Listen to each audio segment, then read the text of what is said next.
The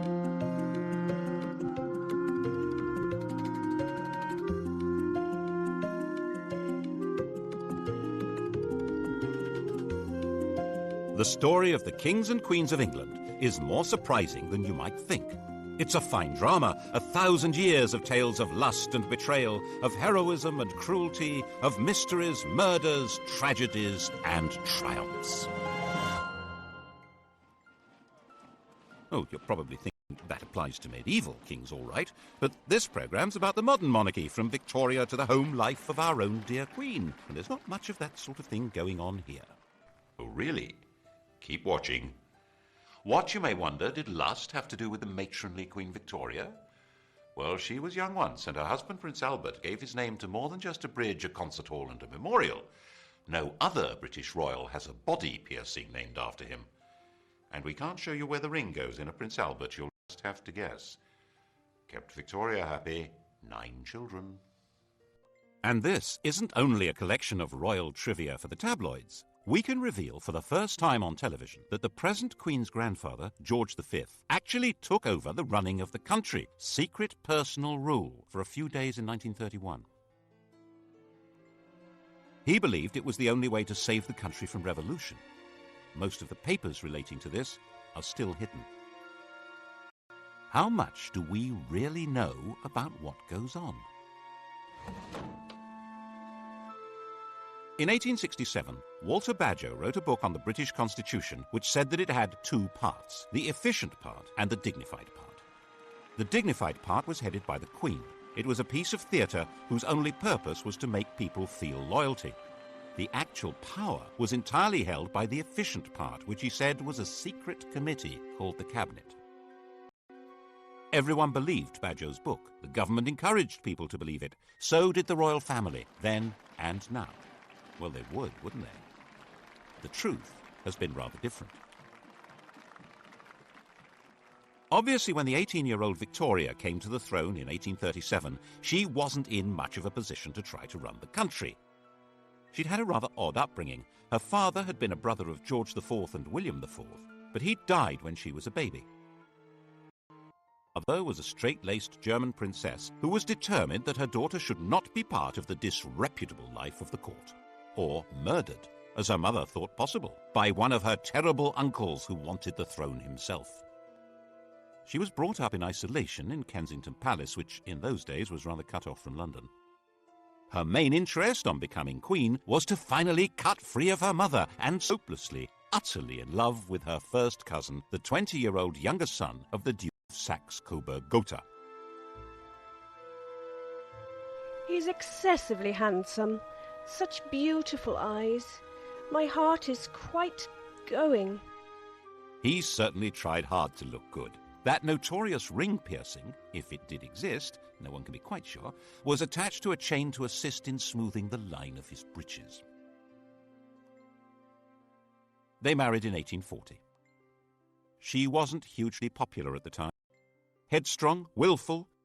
She actually blocked a change of government because it would have upset her domestic arrangements. The Prime Minister, Lord Melbourne, had given her the wives and daughters of his own supporters as the ladies of her bedchamber. When his Whig government fell and Robert Peel came to power, Peel insisted that the Queen should replace at least some of the ladies so that the court wasn't a complete one-party state. Victoria refused. Peel felt forced to resign, and Melbourne came briefly back to power. People didn't like what she was doing. They didn't like her. And they didn't like the stiff German, Prince Albert. Peel came back to power and refused to grant him much more than half the allowance Victoria demanded, saying that people were very hard up, which they were. The position of the throne seemed pretty shaky. It didn't seem likely that this would become the most secure and richest monarchy in the world. How did that happen? When Victoria came to the throne, all she had as her own was the revenue of the Duchy of Lancaster, £27,000 a year. The Sunday Times Rich List for 1990 showed Elizabeth II as being worth £6.7 billion. That's nearly 10 billion in today's money. The richest person in the land by a huge margin. It's true that the latest Rich List shows her being worth a mere 250 million. Has she lost 97% of her money on the horses? Did she give it all away to charity? No. The latest figure is a guess, based on an instruction to the Sunday Times not to count anything she holds on trust for the nation. Obviously, she can't sell the crown jewels and pocket the proceeds, but actually, most rich people hold much of their wealth in trust, yet it's still treated as theirs, because they have the use of it. The royal move into profit began when Albert took charge of the royal finances. He wasn't allowed to be king. There was deep suspicion of him. But Victoria let him manage her affairs, and he did an astonishing job of it. The royal household was an incredible Gothic antique. To clean a window in Buckingham Palace was a job for the Lord Chamberlain's staff. Unless it was a kitchen or scullery window, then they had to call on the Lord Steward. And laying a fire was the Lord Steward's job, but lighting it, the Lord Chamberlain's. As their staff were not on good terms, the Queen froze. Other palace staff were paid for jobs whose very purpose and even existence had been forgotten. Enter Albert with boiling water and a hatchet. He sorted that lot out and cut Victoria's costs dramatically. He had a huge capacity for work and organisation, so when he came up with the idea for a great exhibition of the world's arts and industry, no one should have doubted that he could make it happen. Of course, they did doubt it.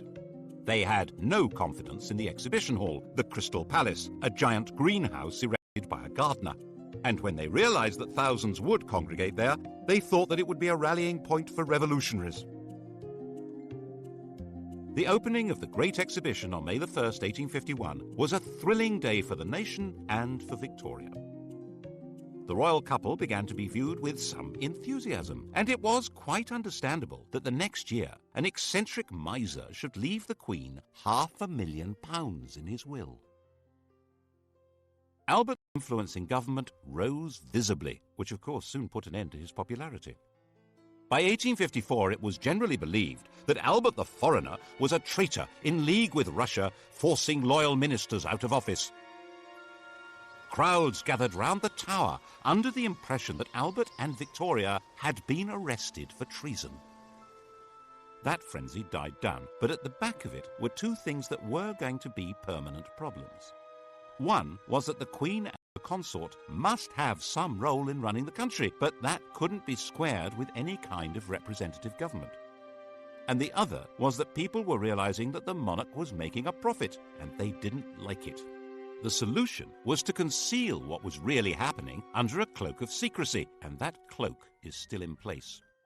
When I was researching a book on the most sensitive part of this story, I needed to see some papers that should have been released by the Ministry of Defence. The then Navy Minister, David Owen, read the file and released it, but the crucial documents weren't there. He suggested they would have been treated as the private property of the Crown and kept in the Royal Archive. Private. I wasn't allowed in.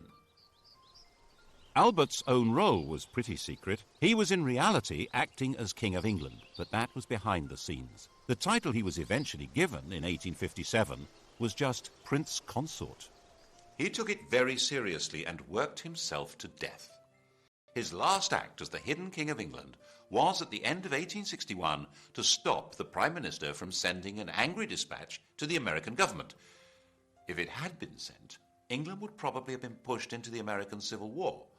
On the terrible shriek, she never recovered. She retired to Scotland and went into what seemed to be everlasting mourning. She and Albert had built a number of retreats for themselves, Osborne on the Isle of Wight, Sandringham in Norfolk, and her favourite Balmoral. Here she hid for months at a time with the faithful Highland retainer John Brown. He was allowed enough familiarity for the Queen to be widely referred to as Mrs. Brown.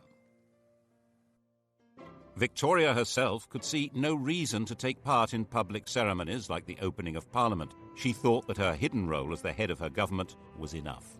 But that, of course, led many people to wonder why they had to pay for her upkeep at all. She received, as she had done from the start of her reign, £385,000 a year from the government. It was more than she needed. Her court was nowhere near as expensive as, for instance, George IV's had been. And without her being visible, many people could see no point in her having this money. By the 1870s, there was a strong Republican movement expressing itself in newspapers, large public meetings, and in Parliament. The nature of the country was changing dramatically. New industrial cities were darkening the landscape with smoke and soot. A new kind of society was formed, a society of factory workers and low-paid artisans, of builders and miners and metal workers. These were people outside the political world, with no natural attachments to traditional political structures. And there were a lot of them. The anti-royalist head of steam built up every time Parliament was asked for extra grants to Victoria's children when they came of age or married. But in fact, it was very probably these children who saved her throne. No British statesman wanted to see the royal family given its marching orders when their marriages offered such a useful back door into the chancelleries of Europe. Victoria's eldest daughter was married to the heir to the Kaiser of the new German Empire and was a strong and useful influence on her husband and a thorn in Bismarck's flesh. The heir to the British throne, Albert Edward, had married Alexandra, daughter of the King of Denmark and sister of the King of Greece. The Greek crown had actually been offered to another of Victoria's sons, Alfred. The Greeks had sacked their own king and held a national vote on who should get the throne. 95% of them voted for Alfred, who was at the time an 18-year-old midshipman in the Royal Navy. The government made him turn it down because they had promised to keep their hands off Greece. Never mind. It went as a sort of hand-me-down to the son of England's good friend, the King of Denmark. And in 1874, Alfred married the daughter of Tsar Alexander II, which was jolly useful given the Anglo-Russian competition on the edges of India. These were marriages that would produce. Died in 1901. She had over 90 living descendants. It was a full-time job just getting them birthday presents. The rulers of Germany, Greece, Romania, Norway, Russia, Yugoslavia, Spain, and Sweden would all trace their descent from this stout little lady. There was a downside to this royal intermarriage. Victoria was a carrier of haemophilia, the condition that prevents blood from clotting, and the Spanish, Prussian, and Russian royal families were consequently affected by it. But even if the British government had known about that, they wouldn't have shed many tears over it. As a system for exercising influence abroad, the monarchy was well worth the money. It also ought to have the advantage at home of inducing people to be loyal to their country, even if they detested its government, which was obviously very useful if you ran that government. But to sell monarchy to the British public, that monarchy needed rebranding. Enter, in 1867, a new Tory Prime Minister, Mr. Disraeli. Just the man to do it. He flattered, flirted, and lured Victoria out of mourning and back to public life, creating her Empress of India, turning her into the Queen Empress. Britain was now a world power with an international trade that dwarfed all others. Its navy dominated the oceans, and its empire expanded on the simple principle that trade follows the flag. And if the Union Jack is flying in each remote corner of the globe, then other flags aren't. The problem was for a small country with a very small army to rule ever more of the Earth's surface. That rule couldn't be maintained by force. It required the consent of the governed. And the grand theatricality of Disraeli's Victorian imperialism invited people throughout the empire to take pride in being subjects, not of a bunch of industrialists and politicians, but of a prim and matronly great sovereign. Victoria became the logo of the British Empire. Her portrait spread all over the world, thanks especially to the introduction of postage stamps. Her statue would appear in virtually every ambitious town and city of the British Empire. And where there was no statue, there would certainly be a Victoria Street, or Victoria Park, or Victoria something. The whole process came to a glorious climax in her Golden Jubilee of 1887. The great processions in London of representatives of her dominions were followed by an eruption of ugly public halls, clock towers, fountains and statues, disfiguring public spaces over about a quarter of the planet. By the time Victoria died, hardly anyone even remembered that her throne had once seemed endangered.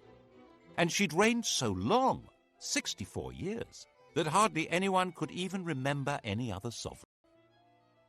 Her death in 1901, 22 days into the new century. Now, Britons would leave the 19th century without the security of the great mother hen.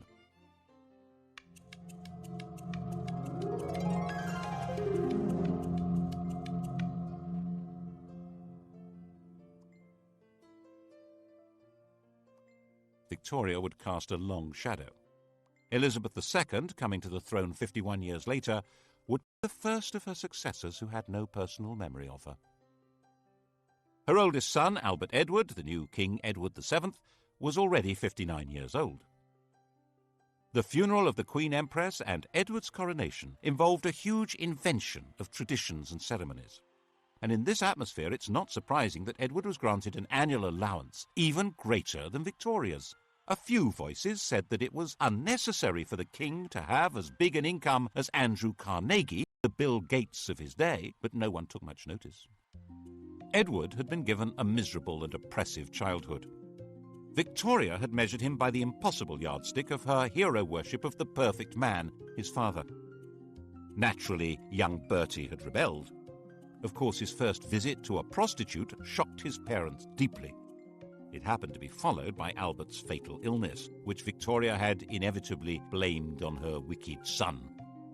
She had arranged marriage shortly afterwards in the hope that domestic discipline would rein him in. Princess Alex of Denmark was beautiful, but she was also deaf and dull company. With nothing much else to do, Bertie had become the living epitome of the life of the Belle Epoque, a life of champagne drinking, cigar smoking, horse racing, gambling and entertaining showgirls and pretty married ladies. He was naturally drawn to the company of outsiders, not just shady characters, but Jews and Catholics, bankers and foreigners, and he was outspokenly outraged by the casual racism of the empire. Because a man has a black face and a different religion than our own, there is no reason why he should be treated as a brute. He sat on a commission on working-class housing and even invited a member of the working class to stay at Sandringham. Admittedly, the man in question was an MP and a fellow member of the commission, and he had to eat in his bedroom because he didn't have the right clothes to come down to dinner. But still... By the time Edward came to the throne, he was a big, fat old man with a social conscience and a comforting mistress, Alice Keppel, who understood him perfectly. Edward saw himself as something like a nursery rhyme monarch, magnificent and jolly, caring and helpful. In 1903, completely ignoring his government, he went to France and started negotiations for a treaty that would become the Entente Cordiale, isolating Germany. He detested, which guaranteed that if Germany attacked France, Britain would go to war. So that's what happened in 1914. He determinedly resisted any increase in democracy in Britain and was a firm opponent of votes for women. The crunch over his reactionary views came when Lloyd George planned to introduce old age pensions in 1909. To raise the cash, there would have to be new taxes on income. The Tory majority in the House of Lords voted down what was called the People's Budget, and when the Liberal government drew up legislation to take that power away from the Lords, they voted that down too, obviously. So the Prime Minister told the King he needed to create about 250 new peers to swing the vote. Edward was not enthusiastic. Would he actually defy the government? In May 1910, in the middle of the battle, he died. In 1910, Edward's 44-year-old son George inherited the throne.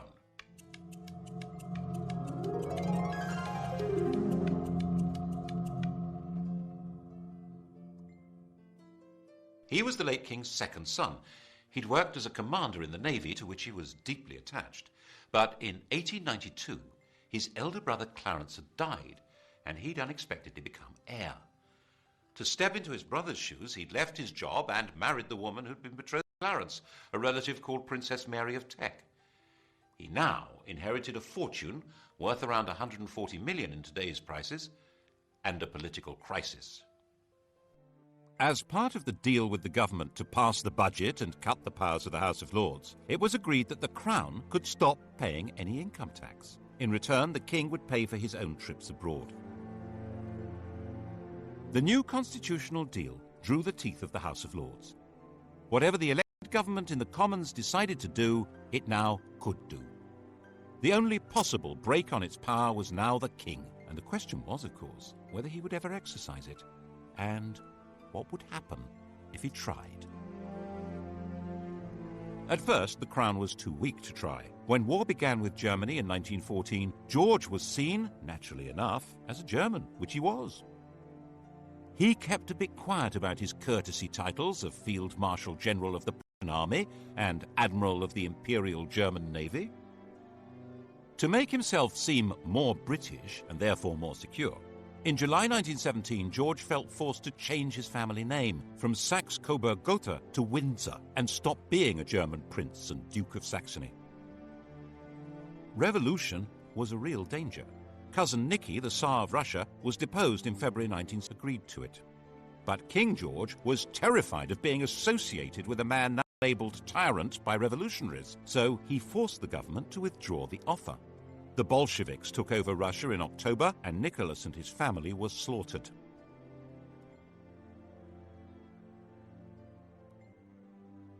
To protect the king's reputation, it was put about that Lloyd George had refused to rescue them, despite the king's pleading. Then in November 1918, a German revolution forced the Kaiser, Cousin Willie, to abdicate, and Germany gave up the war. The whole political landscape had been transformed. There had been 6 emperors when George was crowned. By 1925, he was the only one left, and his world was not exactly safe. Most of the Southern Irish were committed Republicans. Attempts to hold that country by force were disastrous, and in 1922 the Irish Free State had come into being. King George had lost a considerable chunk of his kingdom. The wealth of the royal family continued to grow, due largely to Queen Mary's enthusiasm for collecting valuable trinkets at special prices. The Romanovs hadn't been allowed to join the British royals, but a substantial chunk of their jewellery did. People began hiding their treasures if the Queen was coming to call, as she would hint strongly that she expected to be given them, and sometimes take them anyway, so that embarrassed aides had to quietly return them later. In 1924, Ramsay MacDonald became Britain's first Labour Prime Minister. The old political establishment had been given a kicking. No one knew where this might lead. And then came the Wall Street crash of 1929 and financial disaster. The government needed huge loans, which were conditional on cuts in unemployment benefit and the pay of public servants and the armed forces. The Labour cabinet wouldn't do it, and MacDonald went to the King to resign. George was pretty sure this was a decisive moment. If these harsh policies were forced through by Conservatives, class war would probably break out. Everything, including himself, might very well be swept away. So he refused to accept the resignation. He persuaded Ramsay MacDonald that it was his patriotic duty to stay on as the leader of a new coalition government to force through the cuts. That way, they were more likely to be accepted. This was an extraordinary exercise of royal power, and it wasn't over yet.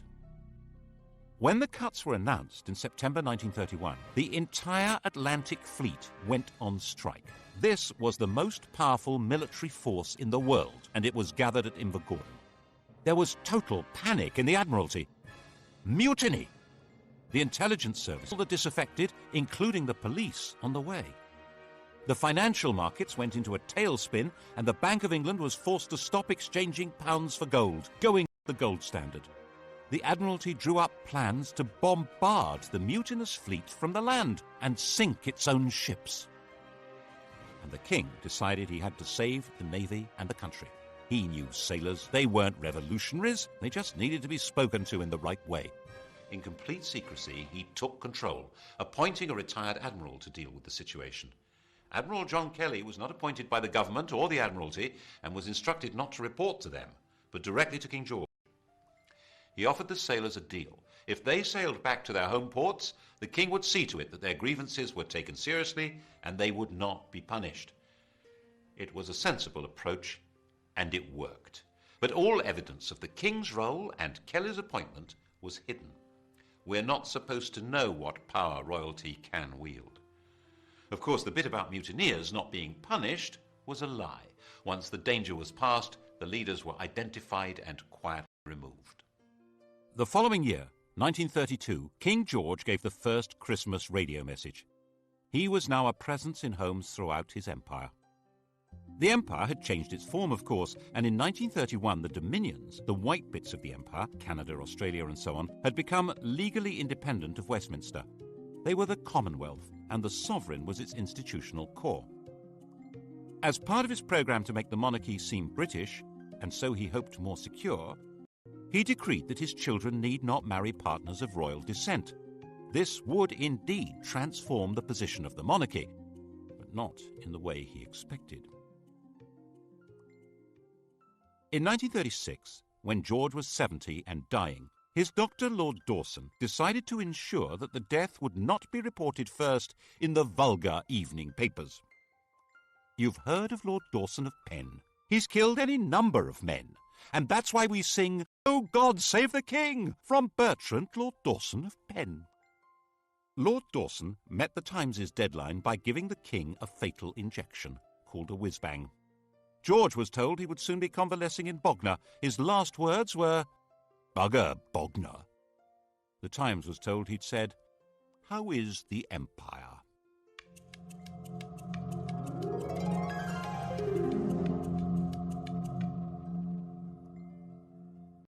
His successor, his son Edward, was 38, the poorly educated child of rather dysfunctional parents.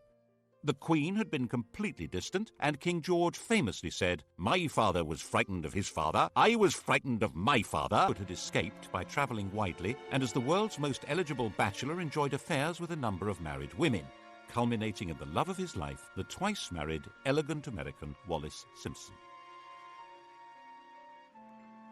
At the time of Edward's succession, the affair was in full swing, and her husband had resigned himself to a divorce. The British press completely censored the whole subject, while the rest of the world was fascinated by it. Edward insisted that he was going to marry Wallis and make her queen. The Prime Minister and the Archbishop of Canterbury said the country wouldn't stand for it. Were they right? Probably not. Edward was actually pretty popular. He wanted to go on the radio and appeal to the nation, but he wasn't allowed to do that. He was told it was unconstitutional.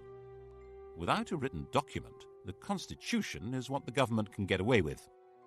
They had their reasons.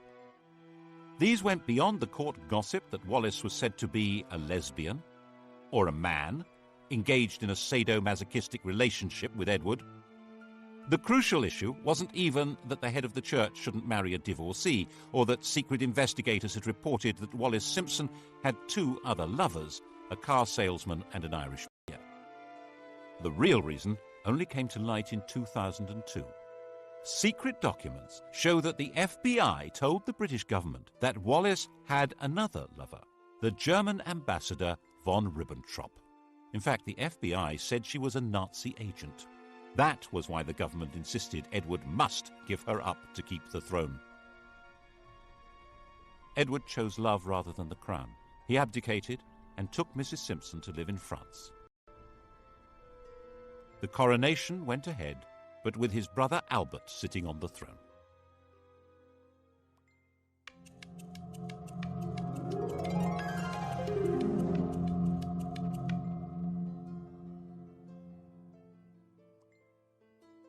Albert was crowned as King George VI.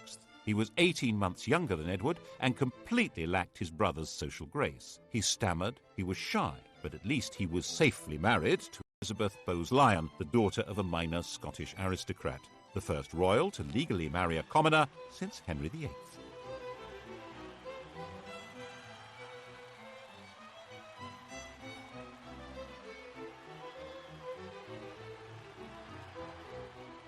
George didn't have much in the way of winning ways, but his wife, enraged at what Edward had done, was determined to help him through.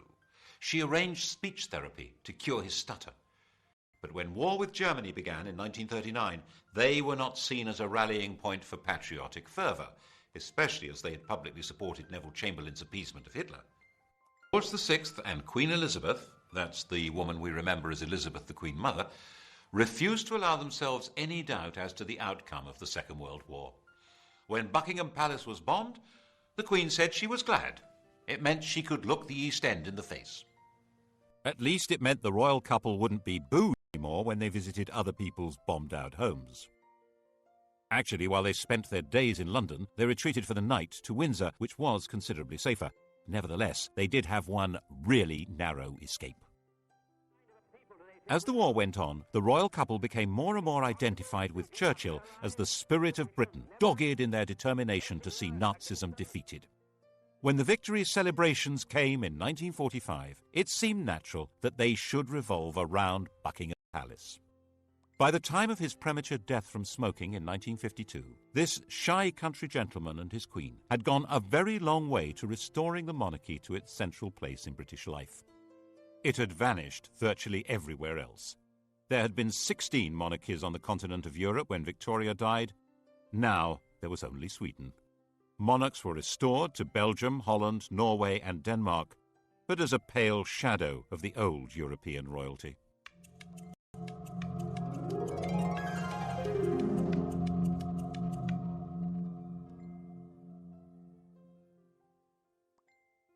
The new queen, the 25-year-old Elizabeth II, seemed to be a fairy tale remnant of a lost world of glamour.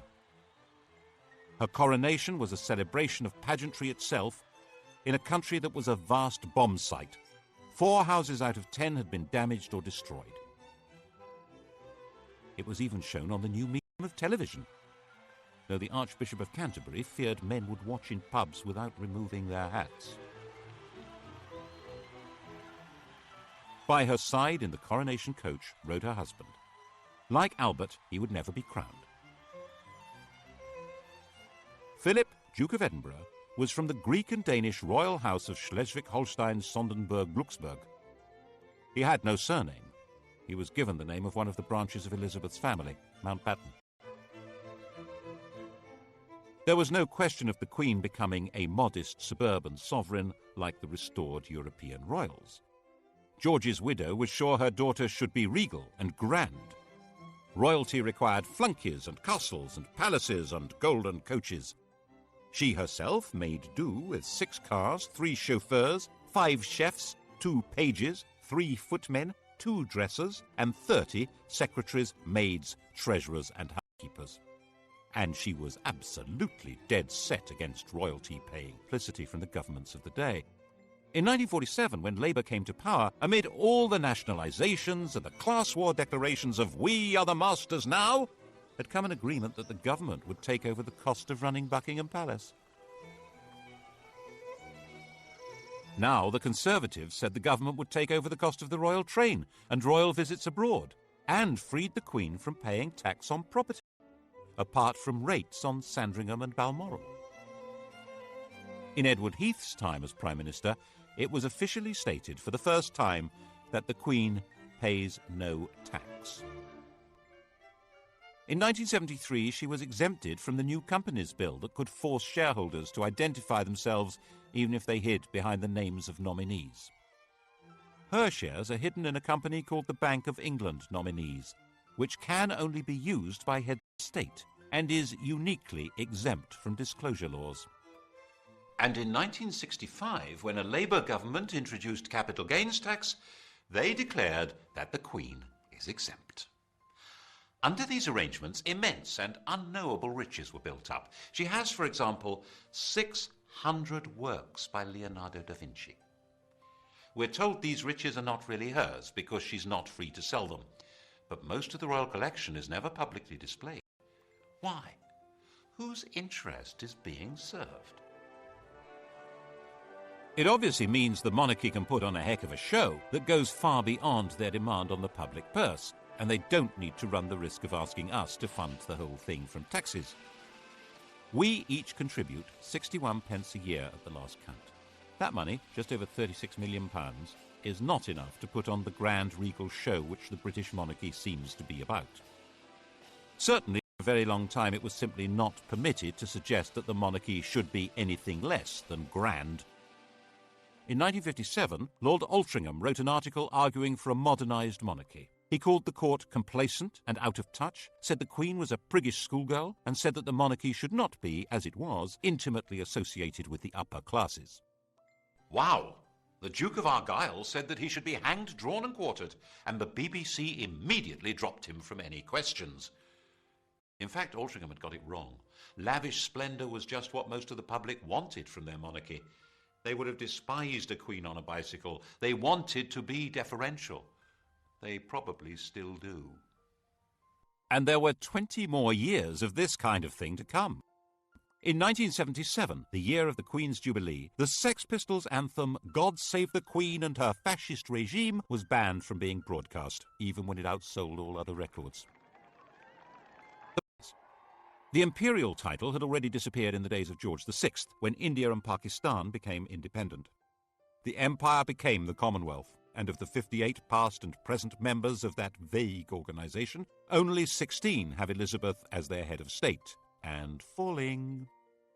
Why did it matter so much to protect and sustain royalty? Partly, perhaps, it's more to do with the Queen herself than the institution of monarchy. Elizabeth I, Victoria, Elizabeth II, the rule of elderly matriarchs seems to be particularly proper to the English. And it may provide important social glue. As the population of Britain became more heterogeneous, with substantial immigration from Commonwealth countries by people who feel excluded from political life and often from the legitimate economy, perhaps there was a hope that the Queen would be a focus of patriotic attachment. After all, she's the linchpin of the Commonwealth, its graciously enthusiastic figurehead.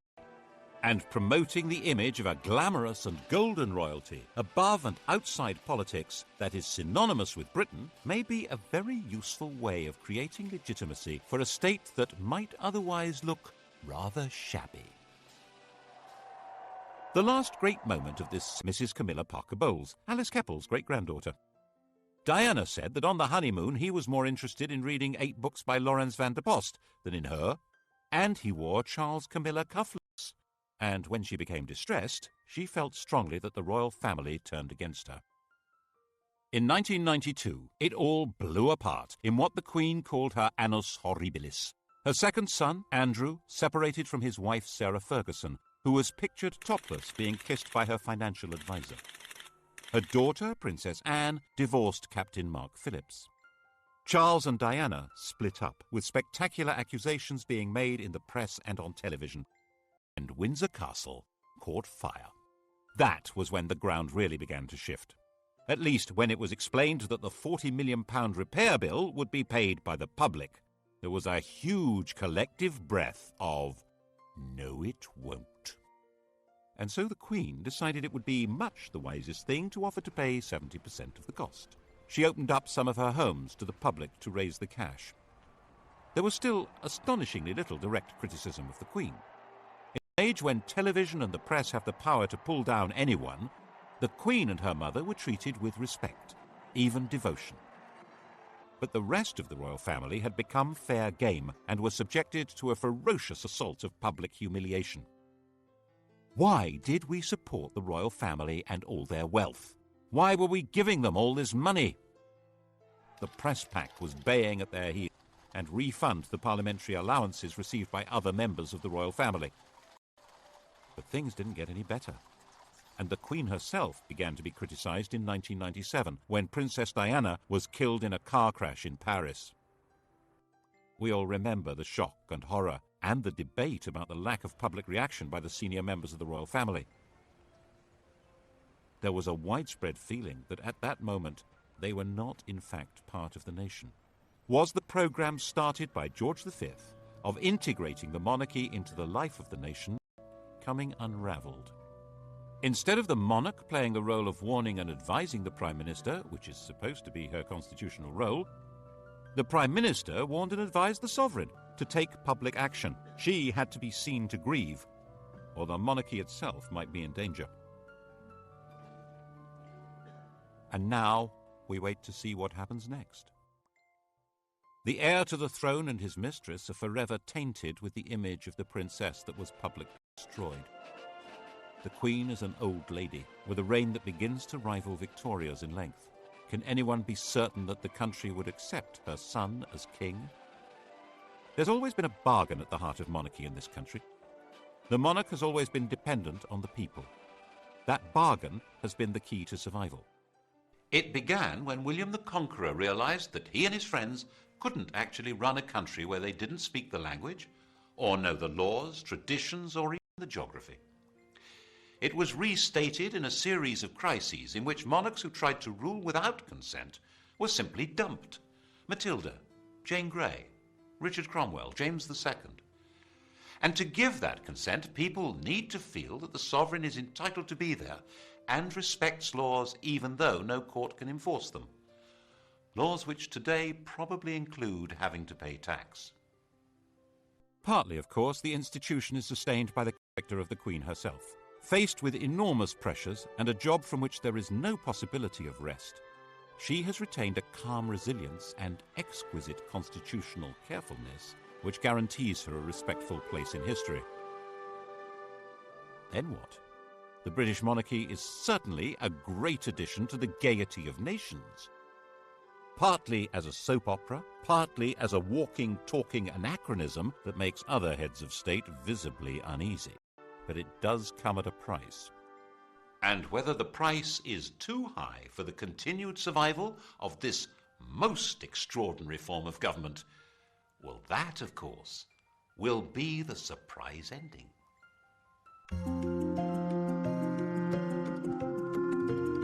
Hollywood's top 10 sites, that's tonight from 6. Coming up, the story of the strongest, sharpest blade that's ever been made, a decisive weapon.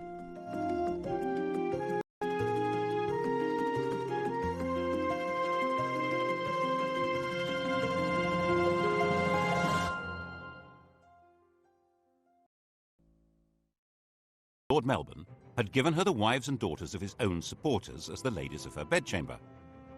When his Whig government fell and Robert Peel came to power, Peel insisted that the Queen should replace at least some of the ladies so that the court wasn't a complete one-party state. Victoria refused. Peel felt forced to resign, and Melbourne came briefly back to power. People didn't like what she was doing, they didn't like her, and they didn't like the stiff German, Prince Albert. Peel came back to power and refused to grant him much more than half the allowance Victoria demanded, saying that people were very hard up, which they were. The position of the throne seemed pretty shaky. It didn't seem likely that this would become the most secure and richest monarchy in the world. How did that happen? When Victoria came to the throne, all she had as her own was the revenue of the Duchy of Lancaster, £27,000 a year. The Sunday Times Rich List for 1990 showed Elizabeth II as being worth £6.7 billion.